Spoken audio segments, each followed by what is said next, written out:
लो बच्चों, एक बार फिर से आप सभी का केशव क्लासेस में बहुत बहुत स्वागत है। आइए बच्चों, हम देखते हैं अपनी नेक्स्ट वीडियो।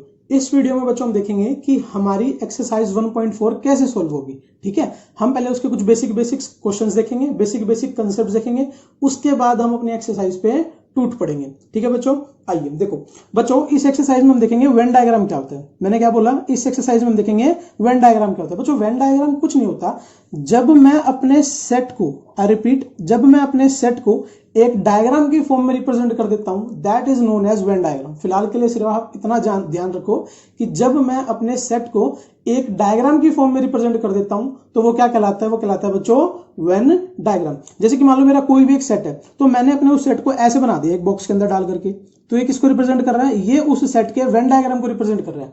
ये किसको रिप्रेजेंट कर रहा है बच्चों, उस सेट के वेन डायग्राम को। ठीक है, ऐसे ही मान लो मेरे दो सेट है ना, सेट ए और सेट बी है ना, दोनों ही सेट बिल्कुल अलग अलग है, दोनों के बीच में कोई रिलेशन ही नहीं है। तो मैंने सेट ए बना दिया, सेट बी बना दिया, तो बच्चों ये किसको रिप्रेजेंट कर रहा है, ये सेट ए और सेट बी के अलग अलग वेन डायग्राम को रिप्रेजेंट कर रहा है।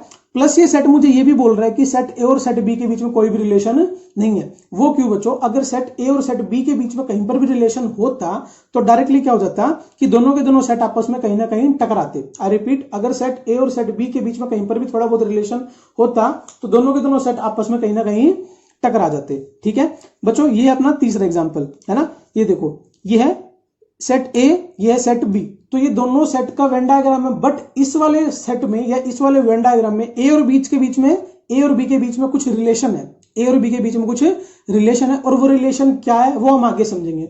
ठीक है, बस फिलहाल के लिए आपको देखना है, कभी भी मैं सेट को रिप्रेजेंट कर देता हूं तो वो सेट जब एक डायग्राम की फॉर्म में बन जाता है तो वो क्या कहलाता है, वेन डायग्राम। ठीक है बच्चों, ऐसे देखो यहाँ पर तीन सेट है, तीनों के तीनों आपस में इंटर रिलेटेड है। ठीक है, इसी सेट को मैं ऐसे भी बना सकता था। देखो, अगर इसी सेट को मैं ऐसे बना देता कि भाई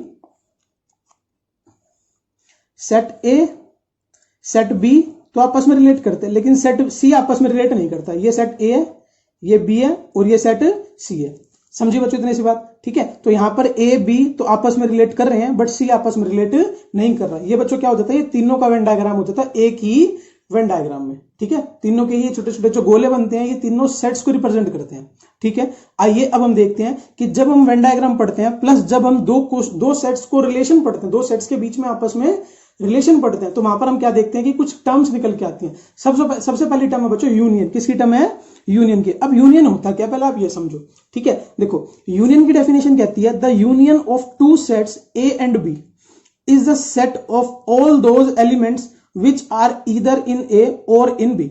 मतलब कि यूनियन एक ऐसा सेट होगा, या फिर ए और बी के बीच का यूनियन एक ऐसी टर्म होगी जिसके अंदर वो सारे के सारे एलिमेंट होंगे जो ए में भी होंगे और बी में भी होंगे। आई रिपीट, यूनियन एक ऐसी टर्म है दो सेट्स के बीच में जो क्या कहती है, जो ये कहती है कि उस यूनियन वाले सेट में जो नया सेट निकल के आएगा है ना, उसमें वो सारे के सारे एलिमेंट्स होने चाहिए जो सेट ए में भी हो और सेट बी में भी हो। आपको एक एग्जांपल से कंसेप्ट बिल्कुल क्लियर हो जाएगा।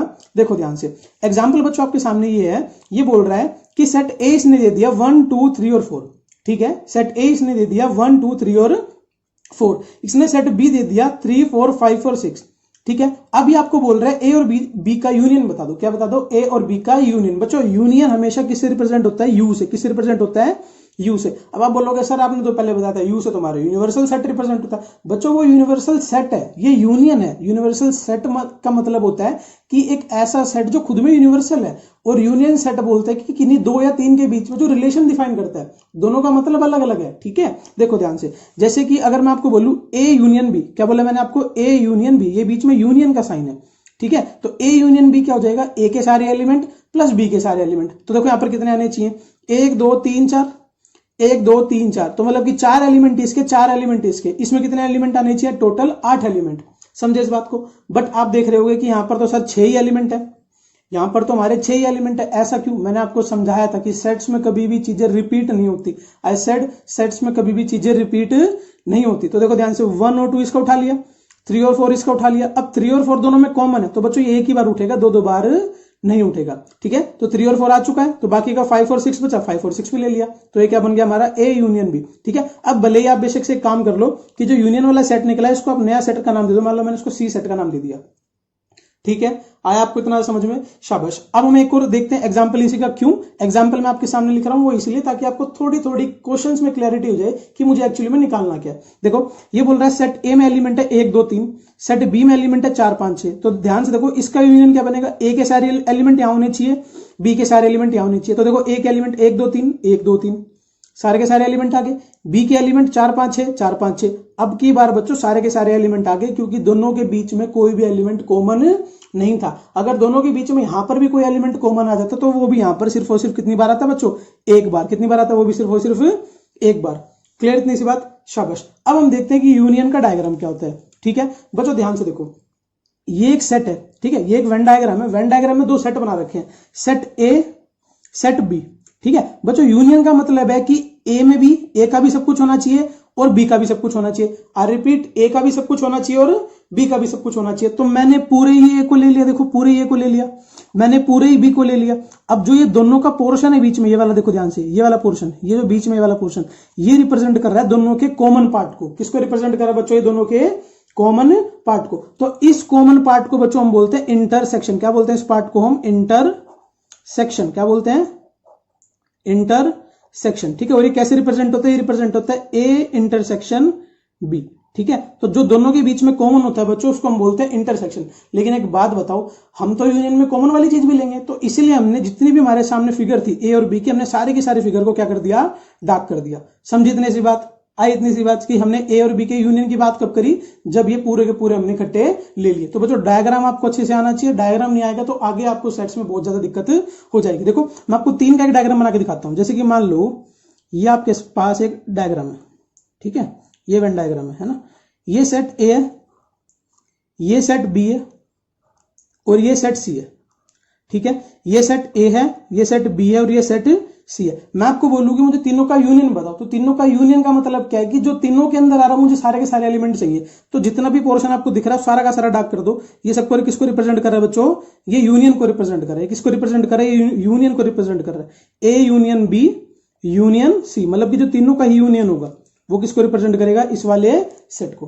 क्लियर इतनी सी बात? शाबाश। चलो अब हम देखते हैं कुछ लॉज ऑफ यूनियन। क्या देखते हैं? यूनियन के बच्चों कुछ लॉ होते हैं जो वर्क करते हैं 1 बाय 1 करके। ठीक है, देखो बच्चों वो क्या लॉ होते हैं, देखो ध्यान से बच्चों। फर्स्ट लॉ है हमारा कॉम्यूटेटिव लॉ। क्या होता है? Commutative law. बच्चों A union B is equals to B union A. मतलब क्या कि जब आप ए यूनियन बी निकाल रहे हो तो इसका मतलब क्या? इसका मतलब यह है कि ए के एलिमेंट भी सारे होने चाहिए और बी के भी सारे एलिमेंट होने चाहिए। तो बी यूनियन ए निकाल लेंगे तभी भी तो सेम है कि बी के भी सारे होने चाहिए और ए के भी सारे होने चाहिए। तो यूनियन में कभी भी फर्क नहीं पड़ता। भले यहां पर आप ऐसे लिख लो कि एक्स यूनियन वाई है ना, और यहां पर लिख लो वाई यूनियन एक्स।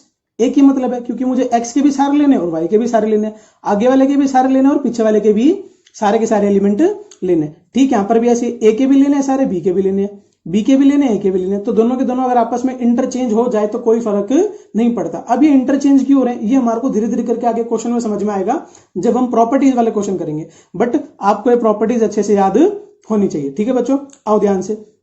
सेकंड है हमारा एसोसिएटिव लॉ। कौन सा बच्चों? Associative law. जब तीन चीजों को एक साथ जोड़ करके पढ़ते हैं। ये बोल रहा है A union B bracket union C, मतलब कि ए और बी का अलग से यूनियन और जो फिर सेट बन के आएगा उसका यूनियन सी के साथ। तो मेरे को बच्चों एक बात हो, पहले वाली स्टेटमेंट में क्या यहां पर ए के सारे एलिमेंट ले लिए? जी ले लिए। क्या यहां पर बी के सारे एलिमेंट ले लिए? जी वो भी ले लिए। क्या यहां पर जो ए और बी के सारे एलिमेंट वाला एक सेट आया वो था, उसके साथ फिर जो सी के एलिमेंट आए उसका भी यूनियन कर दिया मैंने। इट मीन्स मैंने तीनों का ही यूनियन कर दिया। मैंने क्या कर दिया? तीनों का ही यूनियन। तीनों का यूनियन करने का बच्चों मतलब ये है कि मैंने तीनों का वो सेट बना दिया जिसके अंदर तीनों के सारे एलिमेंट हैं, जिसके तीनों के अंदर सारे के सारे एलिमेंट हैं। फिलहाल के लिए आप ये सारे के सारे सिर्फ और सिर्फ प्रॉपर्टीज के तौर पे समझो। जब हम क्वेश्चन करेंगे आपको एक ही बारे में समझ में आ जाएगा। ठीक है ना। इसी को हम कैसे रिप्रेजेंट कर सकते हैं? इसी को हम ऐसे भी रिप्रेजेंट कर सकते हैं कि आपने इस ब्रैकेट को बी और सी पे लगा दिया है ना, और ए को बाहर निकाल दिया, तभी भी एक ही मतलब है। अभी भी मुझे तीनों ही सेट के एक ऐसा सेट बनाना पड़ेगा यूनियन का जिसमें ए के भी सारे एलिमेंट होंगे, बी के भी सारे एलिमेंट होंगे और सी के भी सारे एलिमेंट होंगे। क्लियर इतनी सी बात? चलो बच्चों आ जाओ। नेक्स्ट है हमारा law of identity element. Law of identity element देखो ध्यान से बच्चों। ये बोल रहा है ए यूनियन फाइव। क्या बोल रहा है? A union five. अब आप खुद बताओ ए यूनियन फाइव का मतलब क्या है कि ए के सारे एलिमेंट लूंगा, ठीक है। यूनियन का मतलब क्या कि जो पीछे वाला उसके भी सारे एलिमेंट लूंगा। तो फाइव का मतलब तो ऐसा होता है एम्प्टी सेट है ये। तो अगर ये एम्प्टी सेट है तो मतलब इसका तो कोई एलिमेंट उठा ही नहीं, तो एलिमेंट सिर्फ और सिर्फ किसका उठा, ए का, तो हमारा आंसर आएगा वो क्या आएगा, ए ही सेट आ जाएगा। अब कुछ बच्चे बोलेंगे कि सर यहाँ पर ए क्यों लिखा, ए के साथ फाइव भी तो लगा दो।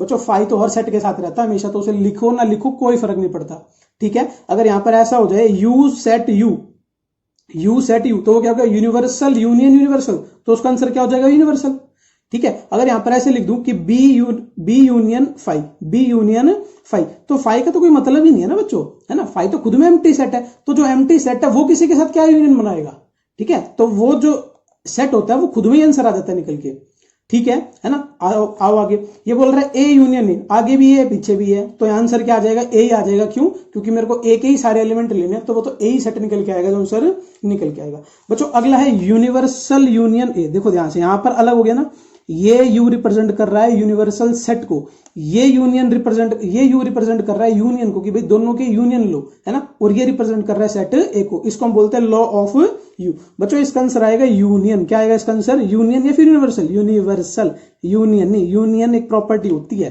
ठीक है। यूनियन कोई सेट नहीं होता, यूनियन क्या होती है, एक प्रॉपर्टी होती है, ठीक है। हम प्रॉपर्टी लगा रहे हैं, लेकिन यहां पर यूनिवर्सल क्यों आया, क्योंकि यूनिवर्सल सेट के अंदर बहुत सारे सेट होते हैं, और ऐसा माना जाता है कि यूनिवर्सल सेट के साथ कभी भी किसी का भी यूनियन करोगे तो हमेशा क्या आएगा, यहां पर यूनिवर्सल सेट। अगर आप यहां पर ऐसा कर दो, universal set union A union B, तब भी हमारा आंसर क्या होगा बच्चों, यूनिवर्सल सेट। समझे इतनी सी बात, यहां तक क्लियर हुई अच्छे से कि हमारा यूनियन सेट क्या होता है और यूनियन सेट की प्रॉपर्टीज कैसे कैसे काम करती हैं। चलो बच्चों अब हम अपनी अगली टर्म पे चलते हैं। बच्चों अगला पॉइंट है हमारा इंटरसेक्शन का, कि जब हम देखते हैं कि दो सेट्स के बीच में इंटरसेक्शन कैसे होता है, ठीक है। ये बोल रहा है बच्चों ओनली कॉमन एलिमेंट्स, क्या बोल रहा है, ओनली कॉमन एलिमेंट्स, मतलब कि मुझे दो सेट के सिर्फ और सिर्फ कॉमन एलिमेंट्स उठाने। देखो 2 मिनट पहले मैंने आपको एक फिगर समझाई थी, देखो ये वाली फिगर है ना, कि जो दोनों के बीच में यहां पर कॉमन था, ये क्या कहलाया था, दोनों का इंटरसेक्शन। तो ये दोनों के बीच का कॉमन हो गया ना, है ना, सिर्फ और सिर्फ कॉमन पोर्शन, है ना। ऐसे ही देखो, अगर मैं आपको यहां पर बोलूं कि जैसे कि सेट ए है, सेट ए बोल रहा है 1 2 3, है ना, सेट बी बोल रहा है 2 3 4, तो दोनों के बीच का इंटरसेक्शन क्या है, इंटरसेक्शन मतलब कि दोनों के बीच में कॉमन एलिमेंट्स कौन कौन से हैं। तो दोनों के बीच में कॉमन एलिमेंट्स कौन कौन से, 2 और 3, तो ए इंटरसेक्शन बी, ये इंटरसेक्शन का सिंबल है, ध्यान रखना, उल्टा यू बना दोगे तो ये क्या बन जाएगा, इंटरसेक्शन का सिंबल, तो क्या होगा 2, 3, जो दोनों में कॉमन होगा यहां पर सिर्फ और सिर्फ वही उठेगा, ठीक है बच्चों। अब देखो ध्यान से, अब अगर इसका वेन डायग्राम बना तो वेन डायग्राम कैसे बनेगा, वेन डायग्राम ऐसे बनेगा, ए सेट रिलेशन बी सेट, और दोनों के बीच का जो सिर्फ और सिर्फ ये शेडेड पोर्शन है ना, ये वाला किसको रिप्रेजेंट कर रहा है, ए इंटरसेक्शन बी को, किसको रिप्रेजेंट कर रहा है, ए इंटरसेक्शन बी को, ठीक है। और अगर पूरे को मार्क कर देता तो वो क्या बन जाता, ए यूनियन बी। आई इतनी सी बात समझ में। अभी इस वाले पोर्शन को अलग से और इस वाले पोर्शन को अलग से समझेंगे, ठीक है। फिलहाल के लिए आप क्या समझो, जो दोनों के बीच में कॉमन होता है, जो दोनों के बीच में कॉमन एलिमेंट्स को रिप्रेजेंट करता है, ये वाला पोर्शन, इसको हम क्या बोलते हैं, इंटरसेक्शन, है ना। ये क्या है, ए इंटरसेक्शन बी, जिसको हम ऐसे रिप्रेजेंट करते हैं, ए इंटरसेक्शन बी। क्लियर इतनी सी बात, ठीक है। अगर इसी में 3 का बनाना हो बच्चों, इसी में 3 का बनाना हो, तो देखो 3 का कैसा बनेगा, इसमें इसी में 3 का ऐसे बन जाएगा बच्चों, ये बनेगा ऐसे, देखो फिगर थोड़ी छोटी बना रहा हूं लेकिन आपको समझ में आ जाएगा ना। ए सेट, बी सेट और फिर सी सेट, है ना। तो देखो ध्यान से, बीच में कॉमन पोर्शन दिख रहा है, सिर्फ और सिर्फ वाला पोर्शन, है ना। तो ये ए है, ये बी है, ये सी है ना। तो ये वाला पोर्शन है, ये क्या बन जाएगा बच्चों, ये बन जाएगा आपका, क्या बन जाएगा, A intersection B intersection C. ये तीनों का ही इंटरसेक्शन है, मतलब जो तीनों के अंदर कॉमन है, ये वो वाला पोर्शन है। क्लियर, ऐसे ही हमने यूनियन में भी देखा था, ऐसे ही हमने इंटरसेक्शन में भी देख लिया। आओ अब इंटरसेक्शन की कुछ प्रॉपर्टीज देखते हैं। देखो ध्यान से बच्चों, सबसे पहले प्रॉपर्टीज है ए इंटरसेक्शन बी। तो इसका मतलब क्या है, इसका मतलब है ए और बी के बीच में जो कॉमन है वो बता दो। तो इसी को अगर मैं बी इंटरसेक्शन ए लिख दूं तो इसमें कोई गलती है, ये भी क्या है, ये भी सेम है, क्या कि दोनों के बीच में जो कॉमन एलिमेंट है उसको बता दो। क्लियर इतनी सी बात, शाबाश, है ना। आओ बच्चों देखो आगे क्या है, आगे है A intersection B intersection C. तो इसका मतलब क्या, तीनों के बीच का इंटरसेक्शन। अब इस ब्रैकेट को कहीं भी लगा लो, कोई फर्क नहीं पड़ता। इसको हम क्या बोलते हैं बच्चों, अपना एसोसिएटिव लो, और ऊपर वाले को हम क्या बोलते हैं, अपना कॉम्यूटेटिव लो। कि जब एलिमेंट का प्लेस बदल जाए, जो ये सेट इनका प्लेस बदल जाए लेकिन उसका मीनिंग ना बदले, तो उसको हम क्या बोलते हैं, कॉम्यूटेटिव लो। और जब यहां पर ये ब्रैकेट चेंज हो जाए, है ना, लेकिन उसका मीनिंग ना बदले, उसको हम क्या बोलते हैं, एसोसिएटिव लो। क्लियर, तो यहां पर भी इसको ऐसे रिप्रेजेंट कर लो, ये भी क्या रिप्रेजेंट कर रहा है, आपका तीनों का यूनियन। क्लियर इतनी सी बात, शाबाश। अच्छा आज अगली पे, अगला बोल रहा है फाइव इंटरसेक्शन ए। क्या बोल रहा है, फाइव इंटरसेक्शन ए। अब खुद बताओ, देखो अगर यहां पर यूनियन होता तो यूनियन का मतलब क्या होता कि फाइव भी लूंगा और पीछे वाला जो है वो भी लूंगा। तो फाइव तो एम्प्टी सेट है, उसको हम छोड़ देते हैं, जो पीछे वाला होता है वही हमारा आंसर आ जाता है। ठीक है। लेकिन बच्चों यहां पर दे दिया मुझे इंटरसेक्शन, इंटरसेक्शन मतलब कि एम्प्टी सेट में और सेट ए के बीच में इंटरसेक्शन बताओ। तो एम्प्टी सेट तो खाली सेट है, तो खाली सेट और किसी और सेट में तो कोई इंटरसेक्शन कुछ हो ही नहीं सकता। तो इसका क्या बन जाता है आंसर 5। क्या बन जाता है इसका आंसर 5, क्योंकि बच्चों समझो क्योंकि इस सेट में कुछ भी कॉमन नहीं है। जो 5 होता है हमारा एम्प्टी सेट होता है, ठीक है। आज अगली प्रॉपर्टी पे, अगली प्रॉपर्टी है ए इंटरसेक्शन ए। तो देखो ए इंटरसेक्शन ए क्या बकवास है ना भाई, ए है ये भी है, तो दोनों में कॉमन क्या होगा, ए पूरा का पूरा खुद ही कॉमन होगा ना, तो ए ही बन जाएगा इसका आंसर भी, ठीक है।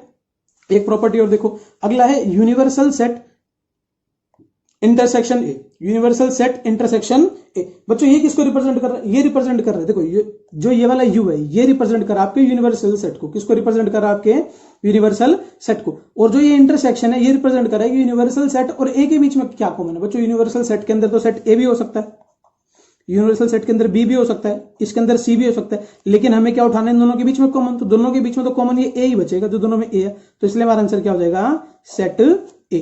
क्लियर, आई इतनी सी बात समझ में कि हमारे यूनिवर्सल सेट क्या होता है ना। ऐसे ही हमारा यूनियन क्या होता है, ऐसे ही हमारा इंटरसेक्शन क्या होता है, यूनियन के क्या रिजल्ट्स होते हैं, इंटरसेक्शन के क्या रिजल्ट्स होते हैं। यहां तक सारा का सारा क्लियर, शाबाश। आइए अब हम देखते हैं अपना नेक्स्ट लॉ। बच्चों नेक्स्ट लॉ है वो हमारा डिस्ट्रीब्यूटिव लॉ। क्या है हमारा, डिस्ट्रीब्यूटिव लॉ। ये लॉ अगर आपने समझ लिया तो आप समझ लेना आपके काफी सारे क्वेश्चन बड़े प्यार से हो जाएंगे। देखो ध्यान से, ये बोल रहा है डिस्ट्रीब्यूटिव लॉ। डिस्ट्रीब्यूटिव लॉ का मतलब होता है जब ये चीजों को डिस्ट्रीब्यूट कर करके उठाए, ठीक है। देखो जैसे कि ये बोल रहा है A intersection B union C, A intersection B union C. इसका मतलब बच्चों ये है कि पहले बी यूनियन सी निकाल लो। बी यूनियन सी का मतलब क्या है कि जो बी और सी में दोनों में सारे के सारे एलिमेंट है, वो सारे के सारे एलिमेंट मुझे उठाने हैं, वो क्या आ जाएगा, बी यूनियन सी।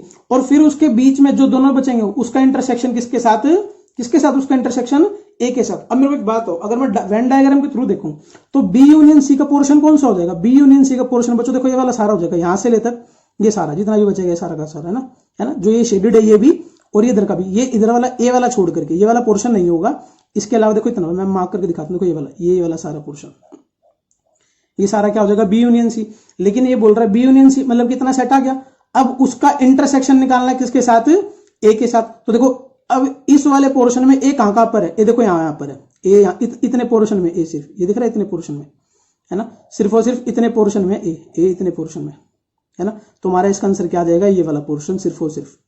आई आपको बात समझ में, है ना। अब ध्यान से देखो, अगर मैं इसको इस तरीके से निकाल दूं तो भी हमारा आंसर ही आएगा। देखो ये बोल रहा है अगर ए इंटरसेक्शन बी कर दूं, है ना, इसको लगा के ए इंटरसेक्शन बी, फिर यूनियन का साइन यूं का यूं, ए इंटरसेक्शन सी अलग से। I repeat, A intersection B अलग से, बीच में यूनियन का साइन यूं का यूं, ए इंटरसेक्शन सी अलग से, बीच में यूनियन का साइन यूं का यूं, ठीक है। देखो ए इंटरसेक्शन बी क्या हो जाएगा बच्चों, ए और बी के बीच का इंटरसेक्शन, देखो ये वाला पोर्शन आ गया, वाला पोर्शन, है ना। फिर बोल रहा है ए और सी के बीच में इंटरसेक्शन, ए और सी के बीच में इंटरसेक्शन देखो कौन सा, ये वाला पोर्शन, है ना, ये वाला पोर्शन, क्योंकि सारा का सारा ए और इसके बीच में आपस में इंटरसेक्शन है, ठीक है। और फिर बोल रहा है दोनों का यूनियन, और यूनियन का मतलब क्या होता है कि जो बचाओ सारा उठा लो। तो मेरे पास तो इतनी सारी वैल्यू बची हूं क्यों, तो ये मेरा सारा का सारा क्या हो जाएगा, आंसर, ठीक है। तो ये वाला पोर्शन जो मैंने ज्यादा डार्क कर रखा है ये आपका इसका आंसर हो जाएगा।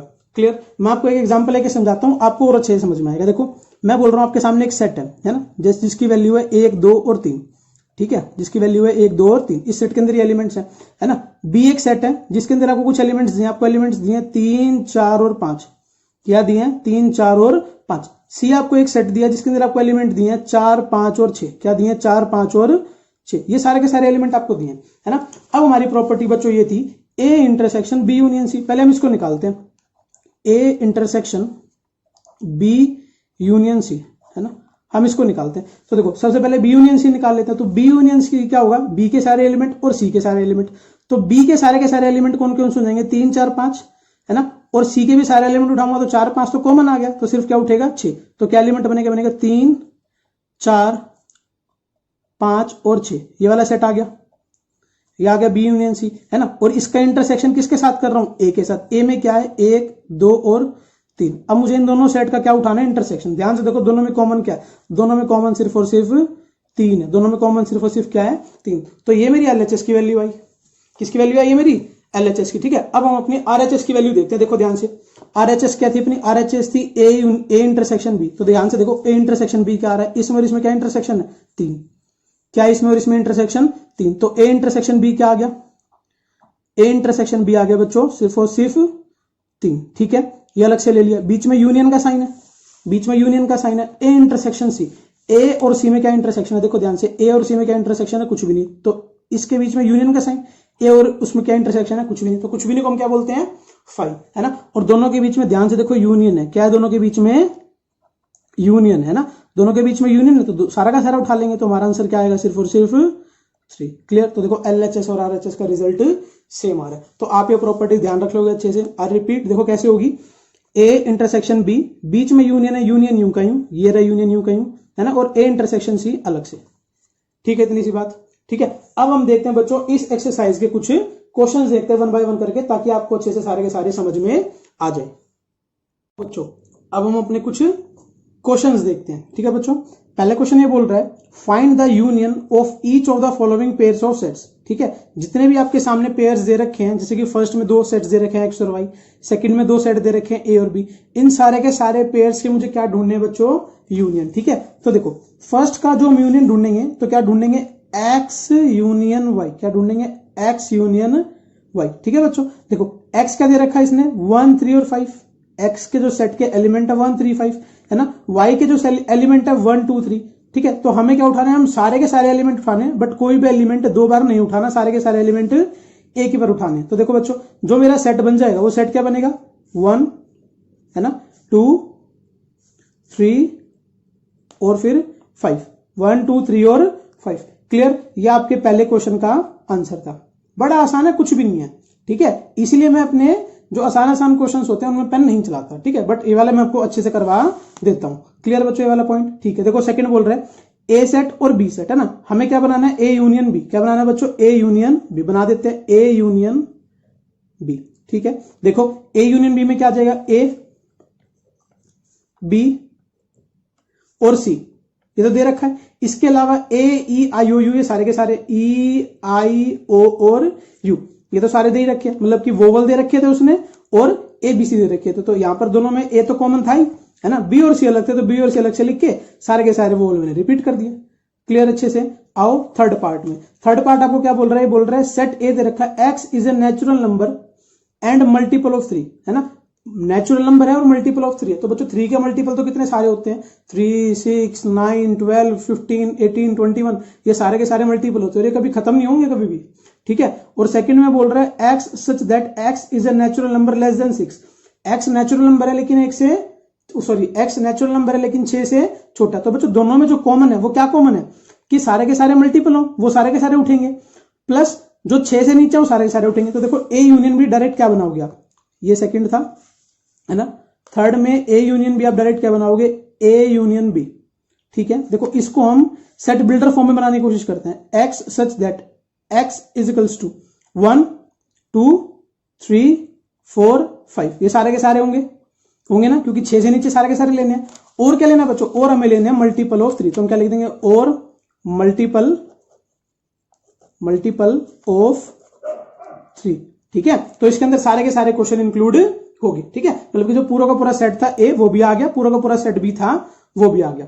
क्लियर। आ जाओ बच्चों फोर्थ पॉइंट पे। फोर्थ पॉइंट में बोल रहा है x is a natural number, है ना, नेचुरल नंबर कौन से, है ना, देखो ध्यान से, ये बोल रहे हैं 1 2 6, बट 1 इंक्लूड नहीं होगा। मैंने आपको अभी जस्ट इंटरवल वाली वीडियो सिखाई थी कि 1 इंक्लूड नहीं होगा। तो यहां पर पहले वाले सेट के एलिमेंट्स का क्या बने, 2 3 4 5 और 6, है ना। हमारे पहले वाले सेट के क्या एलिमेंट बने, हमारे पहले वाले सेट के एलिमेंट जो बने वो बने बच्चों 2 3 4 5 और 6, क्योंकि 6 इंक्लूड होगा क्योंकि उसके साइड क्या लगा हुआ है, इक्वालिटी का साइन, है ना। सेट बी में आपको वो बोल रहा है, क्या बोल रहा है, देखो सेट बी में बोल रहा है, सेट बी में वो आपको बोल रहा है x is a natural number and 6 से बड़ा होना चाहिए और 10 से छोटा होना चाहिए। तो जो बी में मेरे सारे के सारे एलिमेंट आएंगे, है ना, बी में सारे के सारे एलिमेंट आएंगे, वो आएंगे 7 8 और 9, 7 8 और 9। तो बच्चों खुद बताओ, अगर मैं ए यूनियन बी लिखूंगा, क्या लिखूंगा, ए यूनियन बी, तो वो क्या आएगा, देखो ए का पूरे के पूरे सेट और बी का पूरा सेट, तो क्या आएगा 2 3 4 5 6 7 8 9।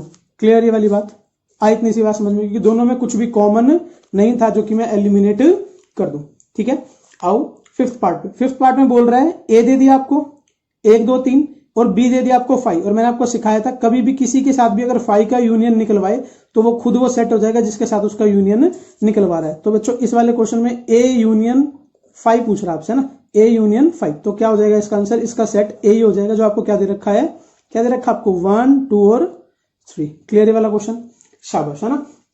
आओ अब हम अपने क्वेश्चन नंबर 2 की तरफ चलते हैं, ठीक है। क्वेश्चन नंबर 2 में क्या पूछ रहा है, क्वेश्चन नंबर 2 में आपसे बोल रहा है लेट ए, उसने ए दे दिया ए बी, है ना, और बी दे दिया ए बी सी, ठीक है। ये बोल रहा है इज ए सबसेट बी, कि जो ए है वो बी का सबसेट है। तो आप खुद बताओ क्या ए के सारे एलिमेंट बी में प्रेजेंट है, जी बिल्कुल है ना। तो मैं बोल सकता हूं कि yes yes yes A is subset of B as all the elements of set A is present in set B, ठीक है। इतनी सी बात समझ में आई, शाबाश बच्चों, है ना। सेकंड बोल रहा है, ये बोल रहा है what is A union B, A union B बताओ। तो आप बच्चों एक बात बताओ, देखो जो ए में एलिमेंट है वो दोनों के दोनों बी में एलिमेंट है ना, तो जो दोनों का यूनियन बनेगा वो क्या बनेगा, ए बी और ये बच गया सी, तो जो यूनियन बनेगा बच्चों वो क्या आएगा, डायरेक्टली सेट बी ही आ जाएगा वो, तो है ना। जो ए यूनियन बी आएगा इसका वो क्या आ जाएगा, वो डायरेक्टली आपका सेट बी ही आ जाएगा।